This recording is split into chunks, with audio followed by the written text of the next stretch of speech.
నమస్తే అండి అందరికీ. గవర్నమెంట్ స్కూల్స్ ఒకప్పుడు గవర్నమెంట్ స్కూల్స్ అంటే ఎట్లుండేటి అంటే, ఈ గవర్నమెంట్ స్కూల్‌లో చదివినోళ్ళు మంచి మంచి ఉపాధ్యాయులు, వాళ్ళు టాప్ పొజిషన్‌లో ఉన్నారు. గవర్నమెంట్ స్కూల్‌లో చదివినోళ్ళు. ఈ మధ్య కాలంలో గవర్నమెంట్ స్కూల్స్ అంటే ఎట్లయితుందంటే విద్యకు అసలు ఈడ చదివితే వీళ్ళు పాస్ అయితారా? పనికొస్తారా? పనికి రారా? అనే విధంగా తయారైపోయింది ఇక్కడున్నటువంటి వ్యవస్థ. ఎట్లా అంటే ఫర్ ఎగ్జాంపుల్ తీసుకోండి. ఇప్పుడు గవర్నమెంట్ స్కూళ్ళల్లో ఉపాధ్యాయులు ఉంటారు. ఈ ఉపాధ్యాయులందరూ కూడా వీళ్ళకు రిజర్వేషన్ కోటా నుంచి వీళ్ళు ఈ ఉద్యోగంకి వచ్చినోళ్ళా? లేదంటే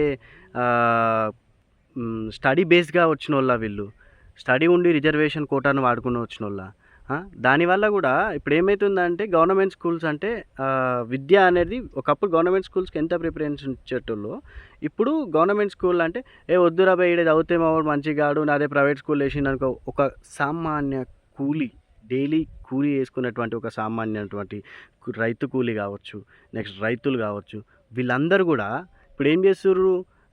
కామన్‌గా రీసెంట్‌లీ నేను ఒక పర్సన్‌ని కలిసినప్పుడు ఒక ఆయనని అడిగిన, అన్న ఏందన్నా నువ్వేమో నీకున్నది 2 ఎకరాల భూమి, నువ్వు వ్యవసాయం చేస్తున్నావు, మళ్ళీ నీ పిల్లల్ని ఎందుకన్నా గవర్నమెంట్ స్కూల్కి పంపించకుండా ప్రైవేట్ స్కూల్ పంపిస్తున్నావు అంటే, ఈడ చదివితే ఏమవుతారో ఏమో తెలియదు తమ్మి, అది ప్రైవేట్ స్కూల్లో చదివితే కనీసం మా వాడు 4 ఇంగ్లీష్ మాటలైనా మాట్లాడతాడు, అందరిలాగానైనా మంచి జాబ్ చేస్తాడు అనేది మా కోరిక అని చెప్పి ఆయన చెప్పిండు.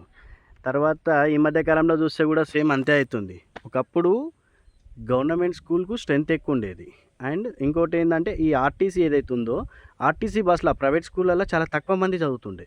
అప్పుడు కూడా వాళ్ళు కూడా ఈ ఆర్టీసీ బస్సుని యూజ్ చేసుకుంటుండే. ఈ ఆర్టీసీలో కూడా ఫుల్ రష్ ఉంటుండే, స్కూల్ పిల్లలది వాళ్ళది వీళ్ళది. ఇప్పుడు ఏమవుతుంది, ఒక్కొక్క స్కూల్‌కు ఒక్కొక్క బస్సు. ఫర్ ఎగ్జాంపుల్ మన చుట్టుపక్కల ఒక 10 స్కూళ్ళు ఉన్నాయనుకో, ప్రైవేట్ స్కూల్, ఒక గవర్నమెంట్ 2 గవర్నమెంట్ స్కూల్స్ ఉంటే చుట్టుపక్కల 10 ప్రైవేట్ స్కూల్స్ ఉంటాయి. ఒక్కొక్క స్కూల్ ఒక్కొక్క బస్సు పెడుతున్నాడు. వాడు డైరెక్ట్ వాళ్ళ పిల్లలందరినీ వాన్ బస్సులోనే తీసుకెళ్ళిపోతుండు. ఇంకా ఆర్టీసీకి కూడా దానివల్ల మళ్ళీ ఇన్కమ్ కూడా లేదు అట్లా అని. అసలు ఈ ప్రైవేట్ స్కూల్స్ అన్నీ ఎవరి అంటే మళ్ళీ ఇక్కడ ఉన్నటువంటి లోకల్ పొలిటీషియన్స్ ఎవరైతే ఉంటారో వాళ్ళవి ఈ ప్రైవేట్ స్కూల్స్ అని. మరి ప్రైవేట్ స్కూల్స్ మరి వీళ్ళే ప్రభుత్వాన్ని నడిపిస్తారు, వీళ్ళే ప్రైవేట్ సంస్థలను నడిపిస్తారు. అంటే ఇక్కడ ఏంది, ఒక మధ్యతరగతి కుటుంబీకుడు కానీ, ఒక పేద రైతు కుటుంబీకుడు కానీ వాళ్ళ పిల్లలను చదివించాలంటే ఇక వాళ్ళు గొడ్డు కష్టం చేయాల్సిందే ప్రైవేట్ స్కూళ్ళల్లో వేసి. అట్లా కూడా వాడు ఎందుకంటే వాడు రోజు సంపాదించేది ఒక 500 1000 రూపాయలు సంపాదిస్తాడు. ఆ 1000 రూపాయలలో కూడా స్కూల్కు దానికి దీనికైనా సరిగ్గా ఏం మిగులుతుంది ఆయనకు? అంటే ఇప్పుడు ఇక్కడ ఉన్నటువంటి పొలిటీషియన్స్ కూడా, ఇక్కడ ఉన్నటువంటి ఎవరైతే అధికారులు ఉంటారో అసలు వీళ్ళకన్నా ఈ పట్టింపు ఉందో లేదో కూడా అర్థం కాదు.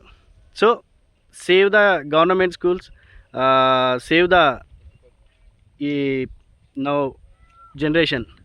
Thank you.